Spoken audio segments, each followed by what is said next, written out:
Fala pessoal, tudo jóia? Meu nome é Renan e hoje eu tô com a ideia aqui de trazer um vídeo de uma série e a gente vê na prática como que funcionam as expressões e algumas coisinhas que a gente vai ver durante o episódio. É como se fosse tipo um react, só que pausando mais para pegar uma ideia.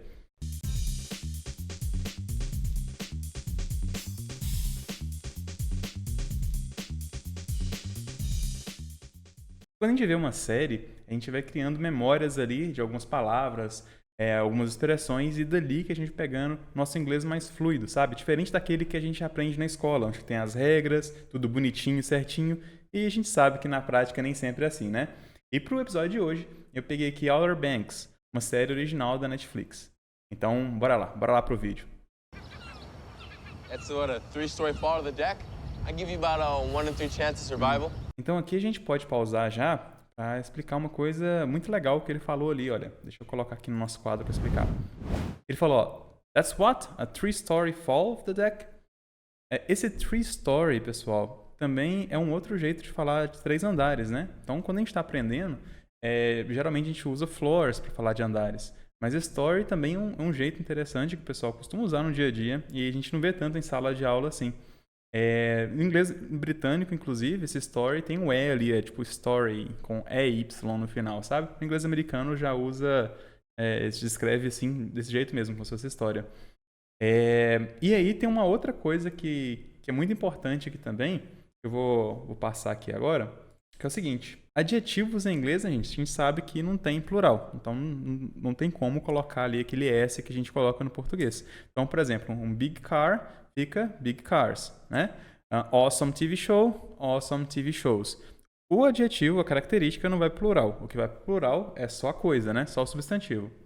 Só que, imagina agora que a gente tem um tubarão, por exemplo aqui, shark. E esse tubarão, ele tem 4 metros. Se liga só, por mais que a gente fala 4 metros no português, né, que o metros vai para o plural, e é um substantivo em teoria, só que 4 metros, nesse caso, que está de amarelinho ali, é tudo como se fosse a característica do tubarão. Então, até o metros ali não é substantivo agora. Agora, nesse momento, ele faz parte da característica, 4 metros. E por isso, a gente não pode colocar plural nele também. Então ficaria 4 meter sharks, o plural de tudo ali, né? Se caso a gente fosse colocar no plural. Então, adjetivo em inglês não tem plural. Então, bora lá voltar pro vídeo, que tem mais algumas coisinhas aqui que eu separei pra gente dar uma olhada. Paradise on Earth. It's the sort of place where you either have 2 jobs or 2 houses, 2 tribes, 1 island. Beleza, nessa parte aqui, na hora que... Deixa eu voltar aqui no nosso quadro, que ele falou uma coisa muito legal. It's the sort of place where you either have 2 jobs. Então, por exemplo, nesse caso aqui, olha, essa expressão sort of, e inclusive na hora que a gente vai pronuncia bem juntinho, né? Sort of, é muito usado, gente. Né? E às vezes a gente, como não é tão formal, às vezes na hora que a gente está aprendendo ali no livro, né, na escola de inglês, a gente não vê tanto. Mas na série, né, principalmente no vocabulário assim, do pessoal mais jovem, não tem jeito, sempre aparece. Tem uma outra alternativa, se caso você não quiser usar o sort of, que é o kind of, que é a mesma vibe, e os dois significam, por exemplo, meio que, tipo que. Então, por exemplo, nesse caso, poderia, né, falar que he was kind of a nice guy.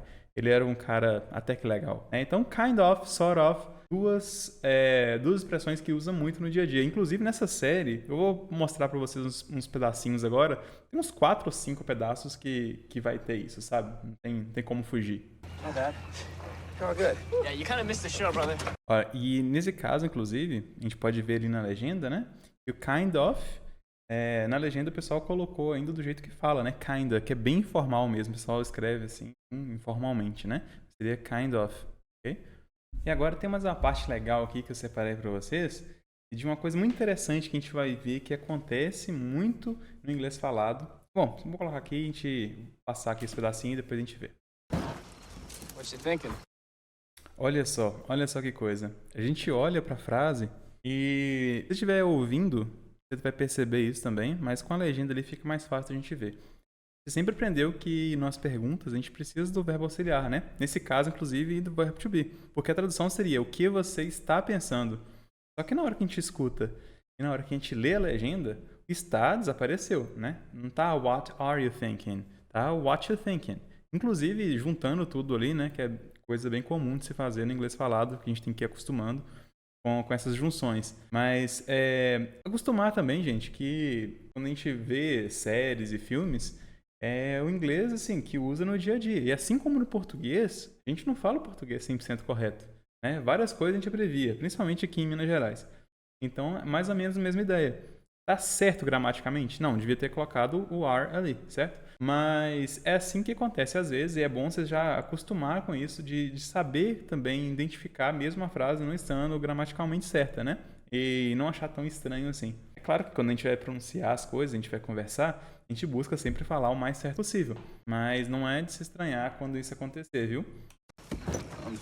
E esse thinking abreviado, né? Porque já que o G a gente não pronuncia, né? Então esse thinking com as pinhas também, ING na verdade em geral, contínuos, com esse G trocado por aspas também é muito comum.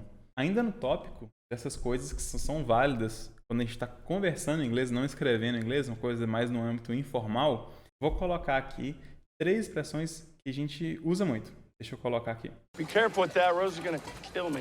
Ó, passa bem rapidinho, né? Deixa eu voltar aqui no quadro aqui, nessa parte. Ó, quando ele diz be careful with that, Rose is gonna kill me.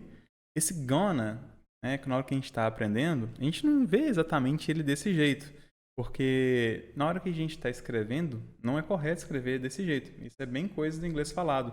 Porque isso é uma abreviação de going to. Então, do mesmo jeito que a gente poderia escrever não, né? Poderia falar Rose is gonna kill me. Poderia falar Rose is going to kill me. Mas é muito mais fluido, né? Você consegue juntar mais o discurso usando gonna em vez do going to. Né? A gente junta aqui o going com o to para conectar com o próximo verbo, né? Os 2 verbos aqui com o to conectando.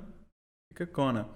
Do mesmo jeito que a gente tem esse gonna, a gente também tem outras formas de verbos abreviados que se usam muito. O want to, por exemplo, o querer é um verbo que a gente usa toda hora, em todo lugar, né? Então, em vez de falar I want to dance, por exemplo, poderia falar I wanna dance. You gotta, que é a abreviação de got to. Isso aqui futuramente vai aparecer de novo esse gotta, e aí eu vou explicar direitinho como é que ele funciona. Mas ele pode ser usado no sentido de tenho que, por exemplo, ter que fazer alguma coisa. Então, vamos supor, I gotta go, eu tenho que ir, né? Em vez de falar I have to go, poderia também, mas um outro jeito comum de se falar isso é usando I gotta go, I got to go, né? Fica até cortado se a gente não falar o gotta, falar got to. Tem algumas outras partes aqui também e eles usam o wanna e o gotta. Eu vou colocar os trechinhos aqui pra gente ver junto. I'm gonna look the other way. Ó, ali, né? I'm gonna look the other way. All I've got to do is stay out of the marsh for a couple days and she'll help me out. Ó, ali, gotta, né? I gotta do is I'm gonna check your little boat out. gonna check a little boat. Yeah, go hop aboard. I wanna check it out. I wanna de novo, né? Então a gente pode ver ali que segue muito essa ideia, né? De abreviar sempre que der. Ficar mais fluido o discurso. E agora, para encerrar, a última coisa que eu queria trazer desse episódio é uma expressão muito curiosa que eles usam nessa parte tensa aqui, na hora que eles estão, né, revisando lá o quarto do hotel onde eles acharam aquela chave misteriosa dentro do barco. Vamos tocar aqui um pedacinho e pra gente comentar depois. No, seriously, should we peel? Pausei, não. Era muito engraçado. Na hora que ela falou essa expressão aqui, é bem legal, né? Should peel, geralmente descascar, certo? Peel, descascar. Mas nesse contexto, obviamente, ali você dava para entender vendo o episódio, né? E vendo a tradução. E o peel, nesse caso, está no sentido da expressão peel off, no sentido de cair fora, né? De sair fora. É até engraçado que em Minas Gerais a gente fala cascar o fora, né? Casca, cascar, é bem nessa vibe. Pessoal, espero que vocês tenham gostado. E no próximo episódio, não tenho certeza que vai dar para tirar muitas dicas legais, principalmente da parte de pronúncia, né? Na hora que a gente consegue ver ali na prática, na real, o pessoal usando de verdade. Beleza? Valeu, obrigado.